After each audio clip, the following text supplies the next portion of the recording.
आखिर कौन थे वो ऋषि जिन्होंने 1000 सालों तक किया संभोग।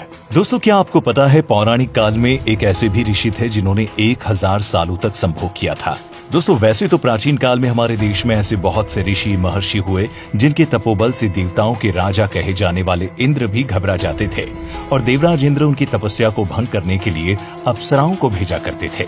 लेकिन आज हम आपको जिस ऋषि की कथा बताने जा रहे हैं, उनकी तपस्या से घबराकर जब इंद्र ने एक अप्सरा को धरती पर भेजा तो उस ऋषि ने अप्सरा के साथ करीब 1000 वर्षों तक भोग विलास किया।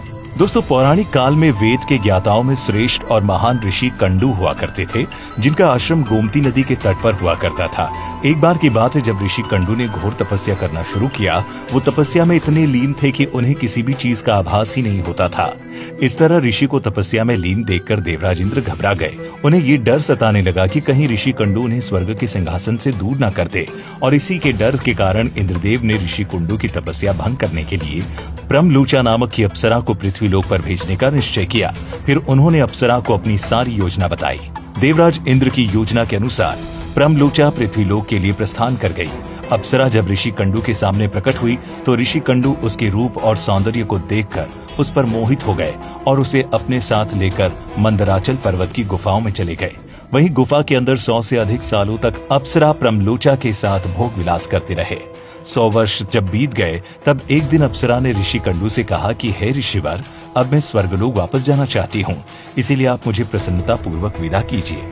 अप्सरा के मुख से जाने की बात सुनकर ऋषि उदास हो गए और उन्होंने कहा कि हे देवी, अभी थोड़े दिन और रुक जाती तो अच्छा होता।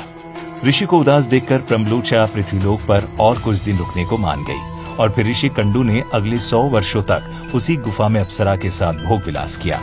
फिर 100 वर्षों बाद एक दिन प्रमलूचा ने ऋषि कंडू से कहा, हे मुनि, मुझे पृथ्वीलोक पर आए बहुत समय हो गया, अब तो आप मुझे स्वर्गलोक जाने की आज्ञा प्रदान करें।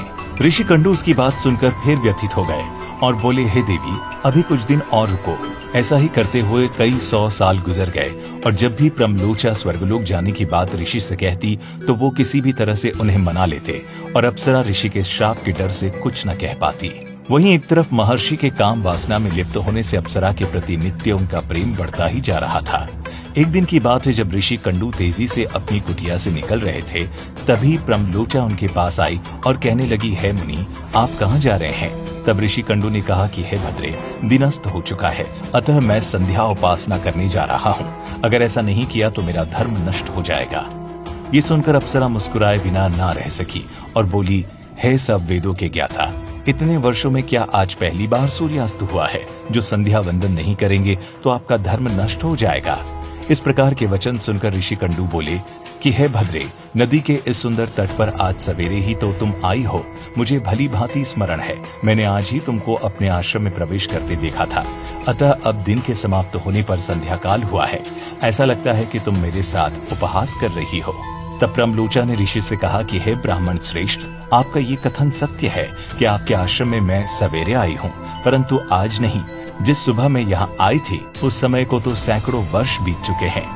ये सुन महर्षि कंडू घबरा गए और बोले कि हे सुंदरी, मुझे सही सही बताओ, मुझे तेरे साथ रमण करते कितना समय बीत चुका है? जिसके बाद अप्सरा ने बताया कि आपको मेरे साथ रमण करते हुए 907 वर्ष 6 महीने 3 दिन हो चुके हैं।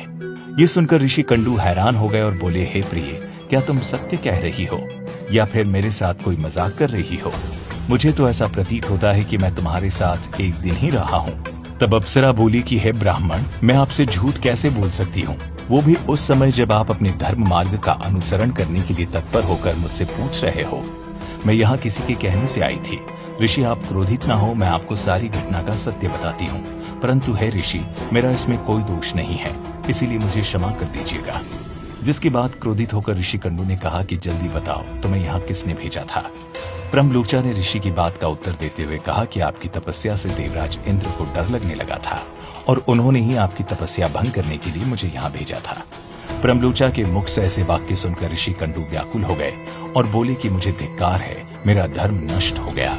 स्त्री को तो काम उपजाने के लिए रचा गया है, जिसने मेरी बुद्धि को भ्रष्ट कर दिया। इस स्त्री के संग से मेरा समस्त जीवन का तप नष्ट हो गया। इसीलिए हे पापिनी स्त्री, अब तू जहाँ चाहे जा सकती है, क्योंकि तुझे इंद्र ने जिस कार्य के लिए भेजा था वो संपन्न हो गया। तूने मेरा तप नष्ट कर दिया है।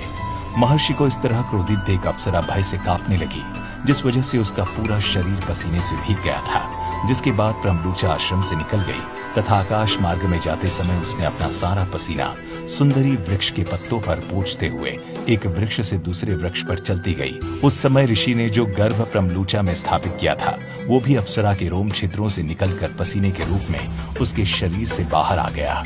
तब उसे गर्भ और वायु ने इकट्ठा किया और वृक्षों ने उसे ग्रहण किया तथा सूर्य अपनी किरणों से पोषित करने लगा, जिससे वो धीरे धीरे बढ़ने लगा तथा समय पूर्ण होने पर उस वृक्षाग्र से मिरिशा नामक कन्या उत्पन्न हुई, जो ऋषि कंडू, सूर्यदेव और वायु की भी पुत्री कहलाई। आपको ये कथा कैसी लगी? कमेंट करके हमें जरूर बताएं।